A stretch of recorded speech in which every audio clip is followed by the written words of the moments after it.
Shalom semuanya. Pada tanggal 17 Agustus 2024, kita merayakan hari ulang tahun kemerdekaan Republik Indonesia yang ke-79.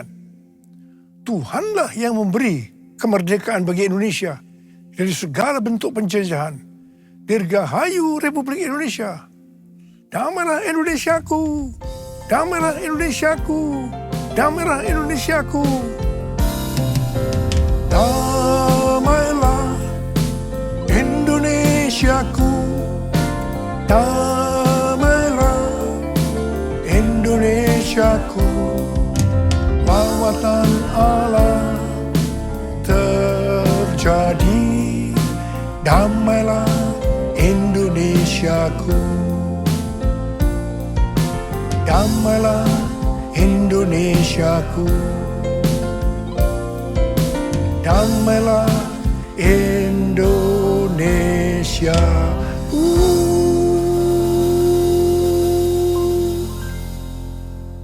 Pada bulan Agustus yang merupakan bulan bersejarah bagi bangsa Indonesia, Tuhan juga mengingatkan kepada kita yang percaya bahwa kita sudah dimerdekakan dari penjajahan hukum dosa dan hukum maut.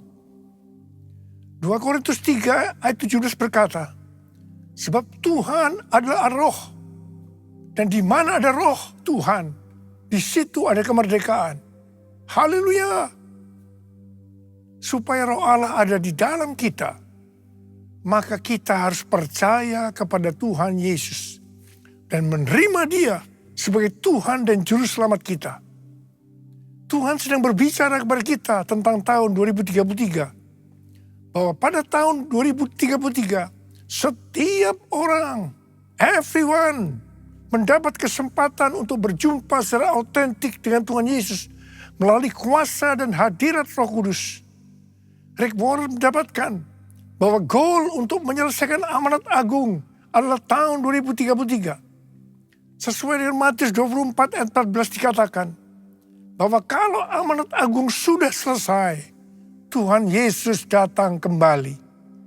Saya akan mengingatkan kita bahwa tugas utama kita sebagai orang percaya adalah menyelesaikan amanat agung. Artinya menjadikan semua bangsa murid Tuhan Yesus. Jesus for everyone.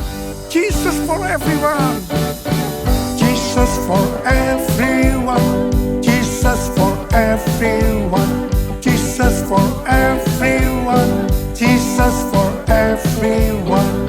Jesus for everyone, Jesus for everyone, Jesus for everyone, Jesus for everyone.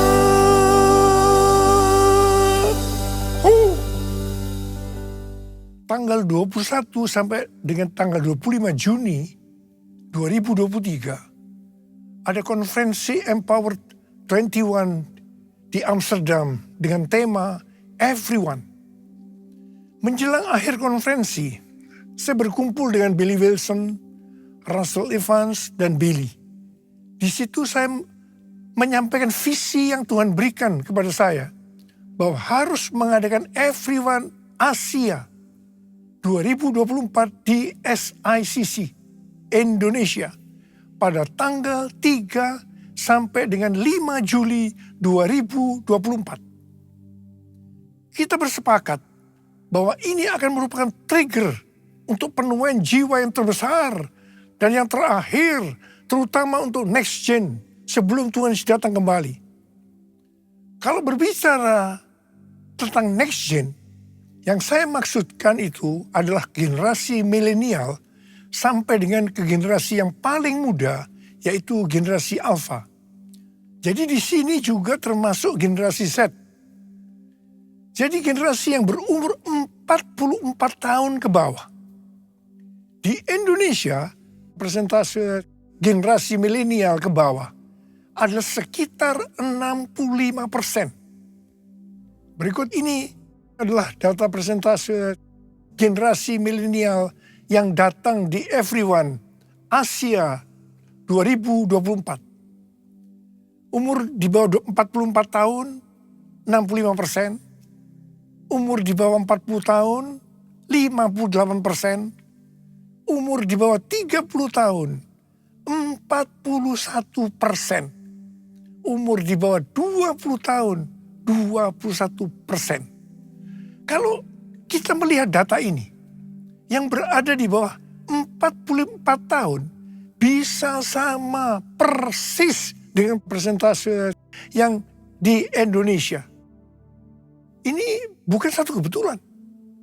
Ini merupakan konfirmasi bahwa konferensi Everyone Asia 2024 ini benar-benar rencana Tuhan sebagai trigger untuk penemuan global, terutama untuk next gen. Yang berumur di bawah 50 tahun, 76%. Jadi yang berumur 50 tahun ke atas hanya 24%. Konferensi Everyone Asia 2024 bukan hanya untuk Asia saja, tetapi untuk global. Negara-negara yang ikut on-site dan online ada 132 negara yang berasal dari 6 benua, kecuali benua Antartika. Wow. Tanggal 15 Maret 2024, Tuhan berbicara kepada saya bahwa penemuan jiwa yang terbesar dan yang terakhir sudah dimulai. Saya sangat bersuka cita karena memang sudah lama menunggu ini. Saya berkata kepada Tuhan bahwa saya perlu ada konfirmasi. Puji Tuhan, ternyata tanggal 16 Maret 2024, Tuhan memberikan konfirmasi melalui James W. Goll.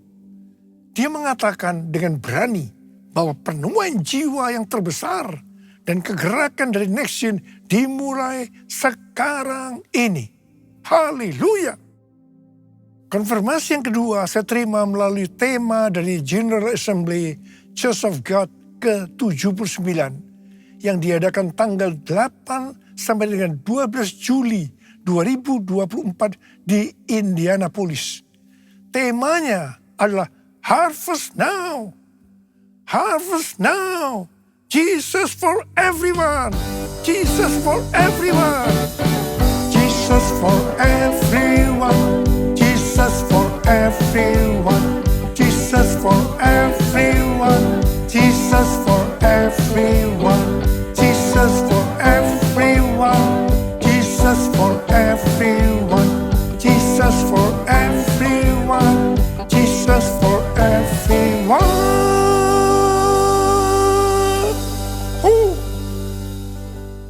Sesuai dengan Yesaya 60 ayat 1 sampai dengan 3, maka Tuhan berbicara kepada kita untuk bangkit jadi teranglah. Bangkitlah, menjadi teranglah, sebab terangmu datang dan kemuliaan Tuhan terbit atasmu.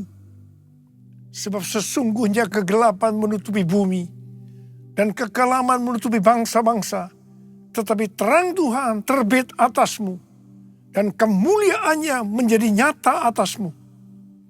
Kalau kita bangkit dan menjadi terang, maka bangsa-bangsa dan raja-raja akan berduyun-duyun datang kepada terang yang terbit atas kita. Dengan kata lain, kalau kita bangkit jadi teranglah, maka akan terjadi penuaian jiwa besar-besaran secara global. Pentakosta ketiga sedang turun, sehingga penuaian jiwa yang terbesar dan yang terakhir sudah dimulai. Harvest now, harvest now, Jesus for everyone. Bangkit jadi teranglah, itu berarti kita harus menjadi terang. Tidak kadang-kadang terang, kadang-kadang gelap, tapi harus terang terus. Imamat 6 ayat 12 dan 13 berkata bahwa api di atas mezbah tidak boleh padam. Kita ini adalah mezbah. Api dalam mezbah atau tubuh ini harus tetap menyala. Jangan sampai padam. Ada 3 macam api. Yang pertama api Roh Kudus. Yang kedua api kasih. Yang ketiga api doa, pujian, dan penyembahan. Mengenai api Roh Kudus, kita harus dalam kondisi penuh Roh Kudus. Untuk menyelesaikan amanat agung, tidak bisa dengan kekuatan sendiri. Harus dengan kuasa Roh Kudus.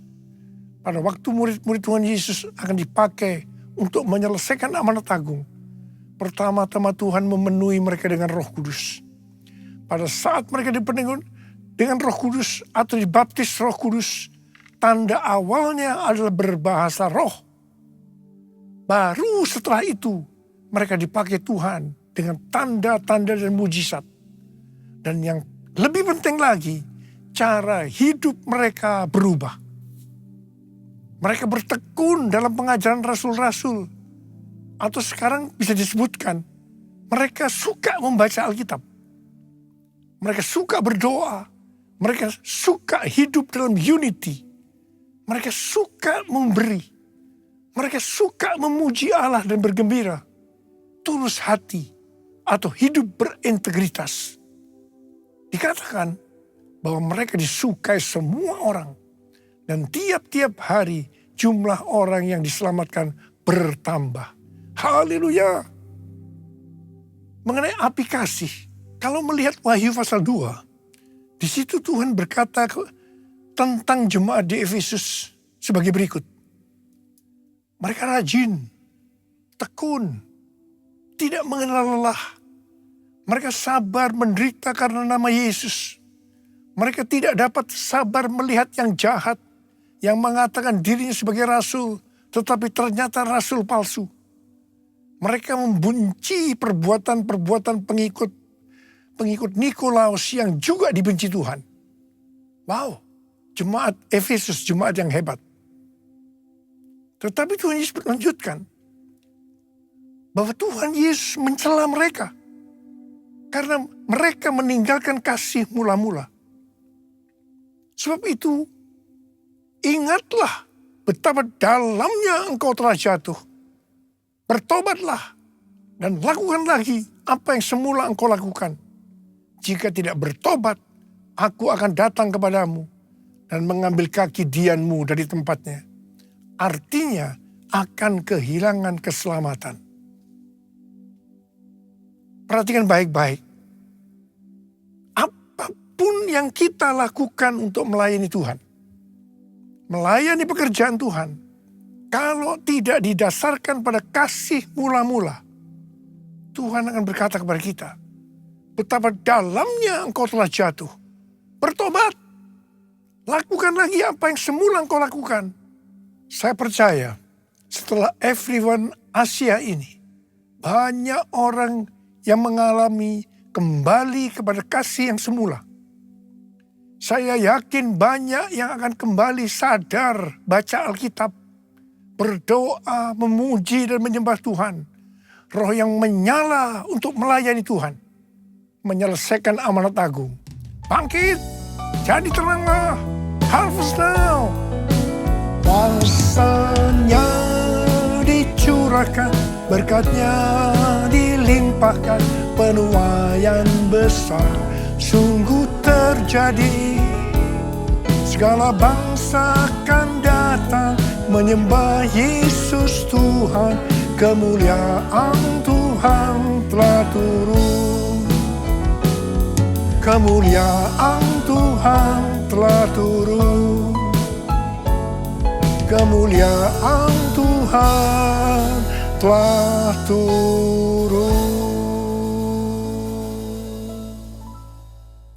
Sekarang kita akan berbicara tentang api doa pujian dan penyembahan.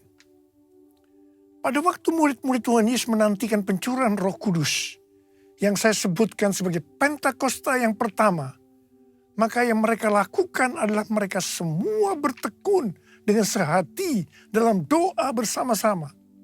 Artinya, mereka berdoa, memuji dan menyembah Tuhan dalam unity siang dan malam. Ini adalah prinsip restorasi Pondok Daud. Ini adalah prinsip menara doa. Gereja kita, GBI Jalan Jenderal Gatot Subroto, berumur 36 tahun. Tuhan memberikan DNA restorasi Pondok Daud. Doa pujian penyembahan bersama-sama dalam unity siang dan malam. Kalau 2000 tahun yang lalu murid-murid Tuhan Yesus melakukannya untuk menantikan pencurahan Roh Kudus Pentakosta pertama, maka kita melakukannya untuk mempersiapkan pencurahan Roh Kudus, yaitu Pentakosta ketiga. Pentakosta ketiga dimulai dengan doa, pujian, dan penyembahan bersama-sama dalam unity siang dan malam. Kisah Para Rasul 15, ayat 15 sampai dengan 18 berkata, hal itu sesuai dengan ucapan-ucapan para nabi, seperti yang tertulis, kemudian aku akan kembali dan membangunkan kembali pondok Daud yang telah roboh. Dan reruntuhannya akan kubangun kembali dan akan kuteguhkan. Supaya semua orang lain mencari Tuhan. Dan segala bangsa yang tidak mengenal Allah yang kusebut milikku. Demikianlah firman Tuhan yang melakukan semuanya ini. Yang telah diketahui dari sejak semula. Tuhan merestorasi pondok Daud supaya terjadi penuaian jiwa besar-besaran. Pada zaman Elia, orang Israel bertobat karena api Tuhan turun membakar kurban bakaran. Api Tuhan ini turun karena doa Elia. Namun, sebelum Elia berdoa, dia melakukan hal-hal sebagai berikut. Yang pertama, Elia memperbaiki mezbah Tuhan yang telah diruntuhkan. Untuk itu, Elia mengambil 12 batu yang berbicara 12 suku Israel. Ini berbicara tentang unity. Hari-hari ini, kalau mau melihat penuaian besar terjadi, gereja harus unity. Kita harus berkolaborasi. Supaya unity terjadi, gereja jangan hanya fokus kepada kepentingan dirinya sendiri, tetapi juga harus melihat kepentingan yang lain juga. Yang kedua, Elia memotong-motong lembu sebagai kurban bakaran dan meletakkannya di atas kayu di atas mezbah itu. Sesuai Roma 12 ayat 1, maka kita harus mempersembahkan tubuh ini sebagai persembahan yang hidup, yang kudus, dan yang berkenan kepada Allah. Itu adalah ibadah yang sejati. Hari-hari ini, Tuhan membersihkan gerejanya, supaya gerejanya mempersembahkan kurban kepada Tuhan dalam kebenaran. Gereja Tuhan harus kudus, supaya api kemuliaan Tuhan turun, sehingga akan terjadi penuaian jiwa besar-besaran. Hal yang ketiga, Elia menyiram kurban bakaran itu dengan air sebanyak 12 kendi. Air pada waktu itu merupakan sesuatu yang mahal harganya. Karena masa kekeringan selama 3,5 tahun. Jadi kalau mau melihat penuaian jiwa besar-besaran, maka kita harus mempersembahkan sesuatu yang mahal kepada Tuhan. Sesuatu yang mahal itu mungkin berupa uang, waktu, pekerjaan, atau harga diri, atau mungkin masalah pengampunan. Tuhan mau agar sesuatu yang mahal bagi kita dipersembahkan kepada Tuhan. Jadi kalau kita mau melihat pencurahan api Roh Kudus yang dahsyat, yang mengakibatkan penuaian jiwa yang terbesar dan yang terakhir, maka kita harus melakukan seperti yang dilakukan oleh Elia. Yang mau katakan amin. Pada tanggal 8 Februari 2023, terjadi kebangunan rohani di antara anak-anak muda di Asbury University, Kentucky, yang kemudian menyebar ke universitas lain. Apa yang sebenarnya mereka lakukan? Apa yang sebenarnya mereka kerjakan? Mereka berdoa, memuji dan menyembah Tuhan bersama-sama dalam unity siang dan malam. Itu yang mereka lakukan. Saya percaya pola penuaian jiwa ke depan ini sampai dengan tahun 2033 adalah melalui doa, pujian, penyembahan dalam unity siang dan malam. Perjalanan penyelesaian amanat agung sampai tahun 2033 diibaratkan sebagai perjalanan orang Israel memasuki tanah perjanjian yang dipimpin oleh Yosua. Pada waktu itu Yosua berkata bahwa mereka akan memasuki tanah perjanjian melalui jalan yang belum pernah dilalui sebelumnya. Untuk itu mereka akan dituntun oleh tabut Allah. Supaya mereka tahu tuntunan itu, maka jarak dengan tabut Allah harus sekitar 2000 hasta. Sekitar 914 meter. Demikian juga dengan kita. Untuk menyelesaikan amanat agung sampai dengan tahun 2033. Kita akan melalui jalan yang belum pernah kita lalui sebelumnya. Untuk itu kita akan dipimpin oleh Roh Kudus. Supaya mengerti tuntunan itu, maka kita harus banyak berdoa, memuji dan menyembah Tuhan dalam unity siang dan malam. Seperti yang Yosua katakan kepada bangsa Israel dalam Yosua 3 ayat 5. Kuduskan dirimu, sebab besok Tuhan akan melakukan perbuatan yang ajaib di antara kamu. Seperti itu juga yang harus kita lakukan. Kita harus hidup kudus. Tuhan berbicara kepada kita. Penuaian jiwa yang terbesar dan yang terakhir sudah dimulai. Harvest now. Harvest now. Jesus for everyone. Jesus for everyone. Saya mau berdoa buat saudara. Ada berapa banyak yang berkata, Tuhan, saya mau dipakai oleh Tuhan untuk menyelesaikan amanat agung. Mari angkat tangan kita. Minta kuasa Tuhan turun saat ini.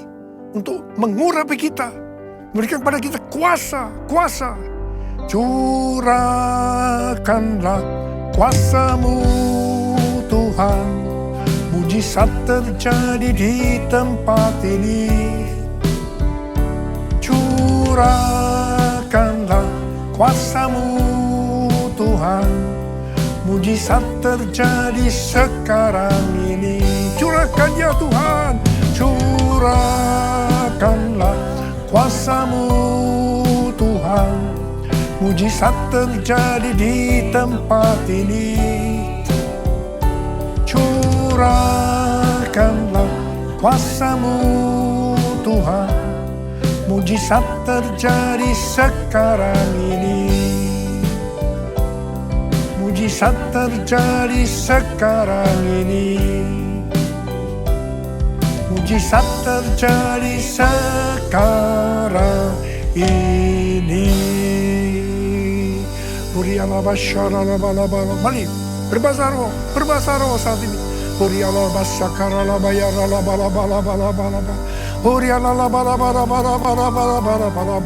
Tuhan curahkan pengurapan-Mu, curahkan Tuhan pengurapan kuasa itu ya Tuhan, Kau berikan kepada kami. Kuasa, terima pengurapan Tuhan, terima. Terima.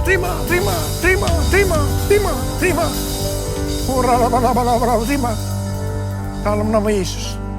Dalam nama Yesus. Amin. Kita akan masuk dalam perjamuan kudus. Kita akan mengingat ayat ini. Sebab setiap kali kamu makan roti ini dan minum cawan ini, kamu memberitakan kematian Tuhan sampai Ia datang. Perjamuan kudus adalah perjamuan Tuhan Yesus sendiri. Setiap kali kita masuk ke dalam perjamuan kudus, Tuhan Yesus selalu berkata, biarlah ini menjadi peringatan akan daku. Karena itu mari, arahkan hati kita kepada kebaikan Tuhan. Kita akan mengingat kebaikan Tuhan. Turunkan kepala. Tuhan, siapakah kami ini sebelum kami mengenal Engkau? Kami semua orang berdosa. Upah dosa adalah maut, mati. Tapi Engkau yang tidak berdosa telah dijadikan dosa oleh karena kami. Engkau harus turun dari surga mulia, mati ganti kami dengan penderitaan yang luar biasa. Sungguh kalau kami pikirkan betapa baik yang Kau ya Aba. Kau jadikan kami sebagai anak-anak-Mu. Kau tuntun, Kau bela, Kau lindungi, Kau berkati. Engkau hajar kami juga kalau kami salah ya Tuhan. Sebab Engkau adalah Bapa kami. Engkau adalah Bapa. Terima kasih ya Aba. Terima kasih. Ya Bapa. Tuhan Yesus akan memberkati kita melalui perjamuan kudus. Tapi Tuhan mau kita makan dan minum dengan cara yang benar. Karena itu masing-masing sekarang berdoa. Lihat keadaan dirimu masing-masing. Introspeksi. Jangan menyimpan dosa. Kalau ada dosa yang Tuhan ingatkan, langsung kita minta ampun. Ampuni saya Tuhan. Ampuni, ampuni, ampuni. Ampuni kami Tuhan. Ampuni anak-anakmu. Bapa terima kasih. Layakkan kami untuk masuk dalam perjamuan kudus. Kami akan masuk dalam perjamuan kudus dengan hati yang penuh ucapan syukur. Dalam nama Yesus kami berdoa. Amin. Mari. Angkat roti di tangan kanan kita tinggi-tinggi. Sebab apa yang telah kuteruskan kepadamu telah aku terima dari Tuhan. Yaitu bahwa Tuhan Yesus pada malam waktu ia diserahkan mengambil roti. Dan sesudah itu ia mengucap syukur atasnya. Dia memecah-mecahkannya dan berkata, inilah tubuhku yang diserahkan bagi kamu. Perbuatlah ini menjadi peringatan akan aku. Sudah dikasih Tuhan, bukankah roti yang kita pecah-pecahkan ini adalah persekutuan kita dengan tubuh Kristus. Mari kita makan dalam nama Yesus.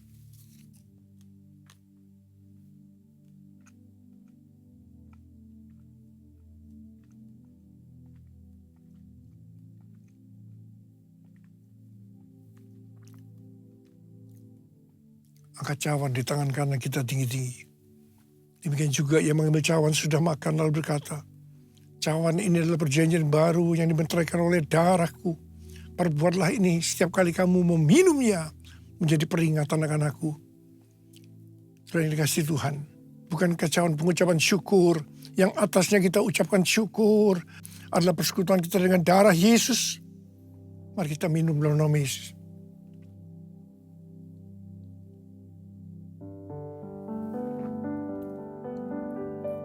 Angkat tangan kita di hadapan Tuhan. Ucapkan syukur dengan suara. Jangan diam. Tuhan terima kasih. Terima kasih ya Tuhan. Terima kasih ya Tuhan.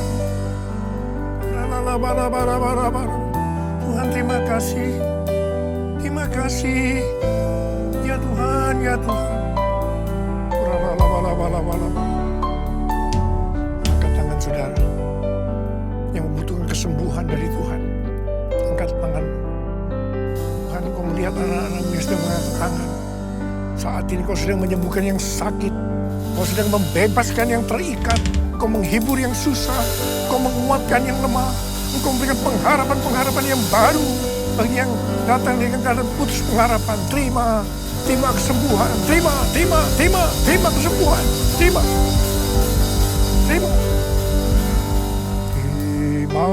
kasih Yesusku. Terima kasih Yesusku. Puji syukur hanya bagi Tuhanku. Terima kasih Yesusku. Terima kasih Yesusku. Puji syukur hanya bagi Tuhanku. Terima kasih Yesusku. Terima kasih Yesusku. Puji syukur hanya bagi Tuhanku. Terima kasih Yesusku. Terima kasih Yesusku. Puji syukur hanya bagi Tuhanku. Puji syukur hanya bagi Tuhanku. Puji syukur hanya bagi Tuhanku.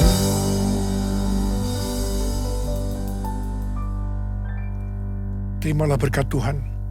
Kasih karunia yang berlimpah-limpah daripada Allah Bapa dalam anak yang tunggal Yesus Kristus. Persekutuan yang manis dengan Roh Kudus menyertai kita semua. Mulai hari ini sampai Tuhan Yesus datang menjemput kita di awan-awan. Dan bahkan sampai selama-lamanya. Yang percaya bersama-sama katakan, amin.